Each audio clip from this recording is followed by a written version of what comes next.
हाँ भी जावेद इधर आओ। ये है तुम्हारा मुलजिम? जी सर। है इधर आओ। ये है? ये मेरा मुजरिम है। आप ये देखो मेरे साथ क्या किया है। मुझे तो सजा इतनी होनी चाहिए कि मैं खुद खुशी कर लूं। कोई नहीं, हौसला रखो, जो कुछ हो गया ना आगे अल्लाह इंसाफ करने वाला है। जी कहते हो तो बात सड़क पे नहीं किसी कमरे में बैठ के बात कर लेते। क्या कह सकते हैं। आप पे इल्जाम है कि आपने जावेद को मारा है, उसके सर के बाल मूंडे हैं, नहीं बाजी, उसे आपने पेशाब पिलाने की कोशिश की है। हाथ भी नहीं लगाया। तो आप पे क्यों इल्जाम लगा रहा हो? मैं तो सिर्फ वो ना दोस्त का, मैं अपनी बाइक लेने गया था अच्छा, तो इन्होंने पकड़ा है।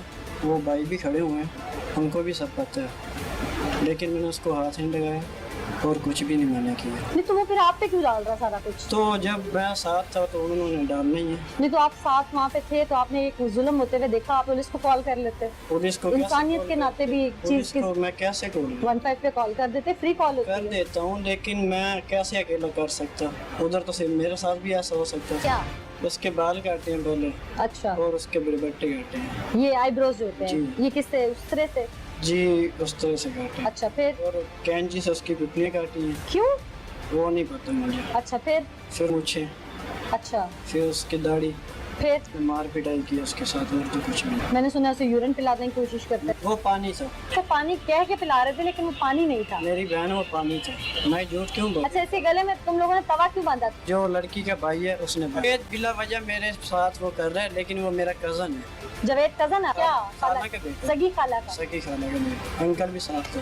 आप बैठे हुए थे वहाँ। आप पे इल्जाम लगा रहे हैं कि आप भी उधर ही थे। मैं तो इनकी सुलह करा रहा था। मैं तो उस बीबी को ये कह रहा था आपने पैसे लेने हैं हमारे से, जो मैं डील की थी ना वो इस इन्हें हमारी यकम ये जून की थी। आगे आ जाओ थोड़ा सा। इन्होंने 30 से पहले ही काम डाल दिया, 29 को ही डाल दिया 30 को। फिर उसको वहाँ से उठा के लेके आए। डेट किस चीज थी? पैसे इन्होंने लेने थे ना, भला मेरी लड़की की इसने इज्जत खराब की है।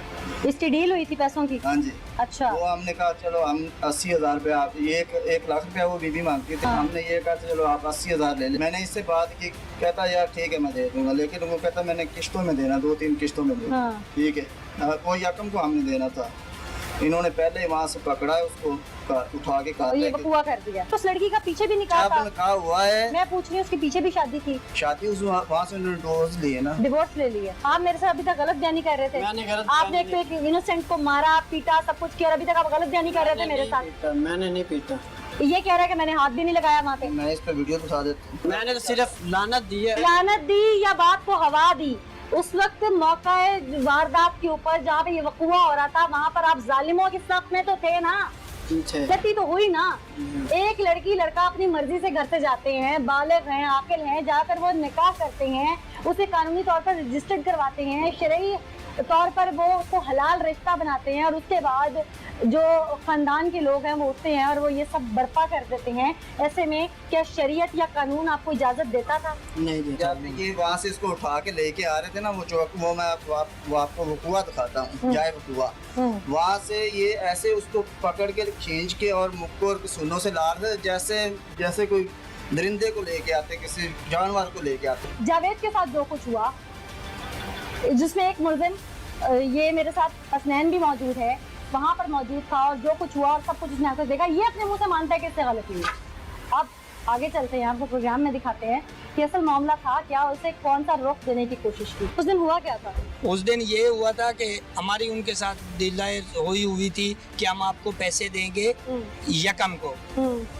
तो उन लोगों ने, वो बोलती थी कि जब आप मेरी बेटी लेकर गए थे उससे कोर्ट मैरी की है, शादी की है, तो आप मुझे पैसे दो 1 लाख रुपए। आपकी बीवी आपके साथ खुश थी?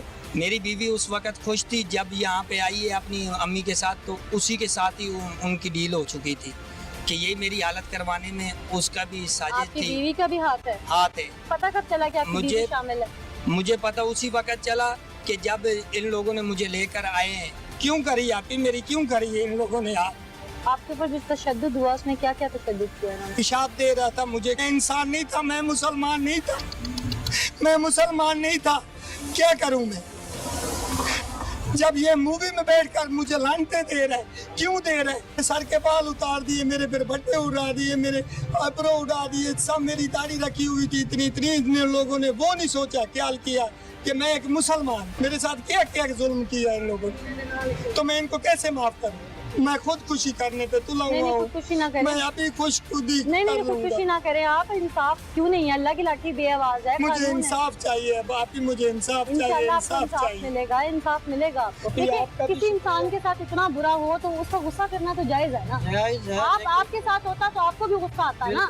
वहाँ भी एक इंसान है, हम तो कहते हैं कि राह चलती, हमारे नबी ने तो कहा कि बिल्ली को मत मारो, जानवर पर जुल्म मत करो, वो तो इंसान था। आप लोग वहाँ मौजूद थे, अगर आपको भी गुस्सा आया था तो आप लोग पंचायत बिठा लेते, कोई घर के बड़े बुजुर्गों को बिठा के फैसला देते, लड़की लड़के ने कर ली, अब कर ही लिया था तो उसका हल ये तो नहीं था ना।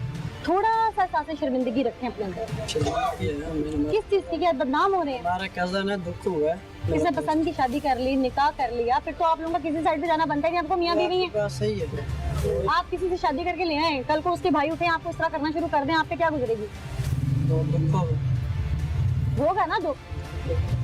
मुझे उम्मीद है कि आप लोग माफी मांगे, ये देता है माफी तो ठीक, नहीं देता तो वो अपने हक पे है। क्यों भाई? मैं माफी नहीं दे सकता हूँ, किसी को माफ नहीं कर सकता। जो मेरे साथ कितने हुआ, मुलज़िम थे आपके? मेरे मुजरिम 5 और ये 6 हैं। हाँ जी, बकाया मुझे इस वक्त याद नहीं, जब मुझे सामने आएंगे तो उनकी शक्लें मैं देख के पहचान लूँगा। नाज़रीन, ये वो मजलूम है जिसे सिर्फ इस बिना पर उसके सर के बाल मूंद दिए गए, उसकी आईब्रोज, उसकी पलकें, उसकी दाढ़ी मूंछ, और उसे, जैसा कि मैं जावेद के मुंह से भी सुन रही हूँ कि उसे पेशाब पिलाने की कोशिश की जाती रही, सिर्फ इस वजह से कि उसने लव मैरिज क्यों किया, उसने निकाह क्यों किया। वकालत हमें ज्वाइन करने के लिए कानून हाथ में लिया उन लोगों ने जिनको शायद जेब देता नहीं था या इख्तियार नहीं था। ऐसे में कानून इन लोगों के बारे में क्या कहता है? देखिए, जिस दरिंदगी का और गैर इंसानी इक़दाम का मुजाहरा किया गया इनकी तरफ से, मैं ये समझता हूँ कि हमारे लॉ के अंदर बड़ी क्रिस्टल क्लियरली इस बारे में प्रोविजंस मौजूद हैं। और इस FIR के अंदर जो सबसे प्रोमिनेंट और पैविटल दफ़ा जिसका इंदराज किया जा सकता था, ये तलाक किया जा सकता था, वो दफ़ा 324 है, जो अटैम्प्ट टू मर्डर है, जो कि नॉन बेलेबल ऑफेंस है। और जो दफ़ात का इतलाक या इंदराज इस FIR के अंदर किया गया है, अल्टीमेटली ये इसके ससुराली हैं, इनको कोर्ट ऑफ लॉ से कल कला बेल मिल जाएगी, चूँकि 337 V1 और V2 दोनों दफ़ात ऐसी दफ़ात हैं जो अगर आप किसी के सर के बाल मूंदते हैं या उसकी मूछें या उसके आईब्रोज वगैरह या लैशेस वगैरह, तो इसकी 3 साल सज़ा है। और ये एक बेलेबल नेचर का ऑफेंस है। This offence does not fall under the prohibitory clause as well. तो इस सूरत में अगर देखा जाए तो इसको, ये इसके जितने भी ससुरालिये थे, कल कला कोर्ट ऑफ लॉ में इनको बेल कौन सी लगनी चाहिए, पुलिस को कौन सी लगानी चाहिए थी, और अभी भी अगर कोई माहिर कानून इसकी हेल्प करता है तो इसमें कैसे अमेंडमेंट की जा सकती है? देखिए, जब एक दफ़ा पुलिस ऑफिसर्स जो है वो FIR का इंदराज कर लेते हैं, फिर उसके बाद अगर प्रॉपर तौर पे कोई ऑफेंस इम्प्लीकेट नहीं किया गया जो कि असल में बनता था, तो लेटर ऑन जो कि प्रोसिक्यूटर है उसकी ये जिम्मेदारी है, at the time of filing of challan before the court of law, वो किसी भी दफ़ा का मजीद इंदराज भी करवा सकता है, और किसी दफ़ा को डिलीट करवाना चाहे तो वो कोर्ट के सामने अपनी इख्तियार रख सकता है। लिहाजा जो पब्लिक प्रोसिक्यूटर है उसकी भी ये जिम्मेदारी है कि वो जब भी कोर्ट ऑफ लॉ में पुलिस फाइल या प्रोसिक्यूशन का केस प्रेजेंट करे, तो कोई दफा अगर एक्स्ट्रा लगा दी गई है या कोई दफा जो बनती थी नहीं लगाई गई, तो वो उस केस में अदालत की मामलत कर सकता है और प्रोसिक्यूशन का जो केस है वो स्ट्रॉन्ग कर सकता है। लिहाजा 324 मैं ये समझता हूँ बतौर स्टूडेंट ऑफ लॉ इस केस को स्ट्रेंथन करेगा, चूंकि जिस तरीके से ये तजलील की गई, ये तशद्दुद किया गया और बेईमाना तरीके से जुदोकूब की गई, इससे इसकी जान भी जा सकती थी। लिहाजा अगर केस के फैक्ट्स को मद्देनजर रखा जाए तो इस केस के अंदर 324 का तलाक होता तो एक मजबूत केस बनता, प्रेसिडेंटल बनता कि आप किस तरीके से इंसानियत की तजलील कर रहे हैं। और वो भी एक छोटी सी बात, मैं आपको ये भी एक बात बताना चाहूँगा नीला, कि हमारी सोसाइटी में, चूँकि मैंने इस पर एक किताब भी लिखी और किताब के अंदर एक चैप्टर मैंने स्पेशली ऑनर किलिंग पर लिखा, और हमारी सोसाइटी में लड़की का शादी के मामले में पसंदीदगी और नापसंदीदगी के इजहार पे घर वाले उसको जेरे जमीन दफन कर देते हैं। बहुत सारे ऑनर किलिंग के भी ऐसे केसेस हैं जिसमें गैरत का मसला इसलिए बना दिया जाता है कि लड़की शादी पे अपनी पसंदीदगी या नापसंदीदगी का इजहार करती है। तो मैं ये समझता हूँ कि this is the bad custom in our society, और हमारे जो इस्लामिक लॉज हैं, नॉर्म्स हैं, ट्रेडिशंस हैं, मोहम्मदन लॉ है, मुकम्मल तौर पे बच्ची को ये इजाज़त देता है कि वो अपनी मर्जी से, अपनी पसंद से निकाह कर सकती है। अच्छा वकास, यहाँ पे भी बताइएगा, क्योंकि अभी आपने जब मैं बताया कि बस ये था स्टूडेंट ऑफ लॉ कि ये दफात जो है ये कमज़ोर हैं, ऐसे में एक आम शहरी इलिटरेट इंसान है, सादा लो है, वो पुलिस स्टेशन जाता है, थाने जाता है, और उसे तो नहीं इल्म के जो एक पुलिस ऑफिसर है या थानेदार है वो दफात कौन सी लगा रहा है। ऐसे में हमारी पुलिस की जिम्मेदारी क्या बनती है, और ये इतनी वीक दफात क्यों लगाते हैं? क्या ले दे के मामला तय करना चाहते हैं, इसलिए ऐसा मामला होता है? देखिए, एक तो जो हमारे लॉज बनाए गए हैं specially Tazirat Pakistan which deals with the criminal proceedings, वो 1860 में बनाए गए, और इसमें with the passage of time जो अमेंडमेंट्स रिक्वायर्ड थी वो की ही नहीं गई। जो 337 V1 और V2 लगाया गया है उसके अंदर जो सज़ा है, मैं समझता हूँ कि वो इनफेक्टिव पनिशमेंट है। ये जितना बड़ा इंसिडेंट है, ये इतना बड़ा सानिया है, और जिस तरीके से इसकी तजलील की गई। अच्छा वकास, मेरे साथ ये मजलूम शख्स मौजूद है और ये कुछ कहना चाह रहा है, आप भी सुन ले, मैं भी सुन लेती हूँ। क्या कहना चाह रहे हैं आप? जो एप्लीकेशन मैंने दी थी पुलिस को वो मेरे सामने नहीं हुई।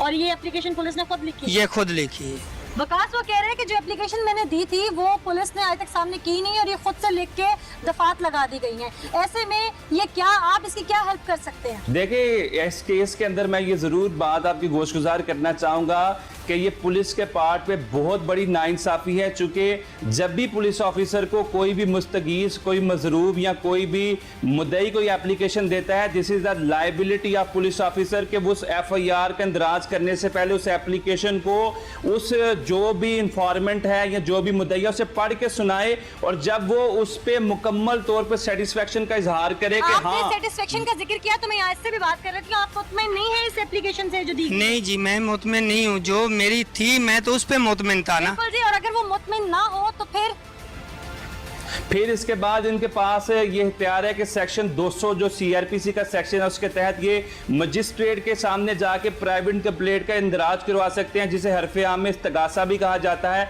और ऐसी सूरत में जो अदालत है वो केस की इन्वेस्टिगेशन और इंटेरोगेशन करवाएगी। और मैं समझता हूँ कि अगर इस तरीके से ये अदालत का दरवाज़ा खटखटाते हैं तो मजिस्ट्रेट अपनी निगरानी में पुलिस को ये बाउंड करेगा कि वो इस मुकदमे की प्रॉपर इन्वेस्टिगेशन इंटेरोगेशन करे, और इस साइल को इंसाफ मिलने का हर मुमकिन इम्कान भी मौजूद होगा। बिल्कुल जी, इंसाफ मिलने का इम्कान मौजूद होगा, और रास्ता क्या है वो बैरिस्टर वकास अब्रेज ने हमें बता दिया है। बहुत शुक्रिया वकास।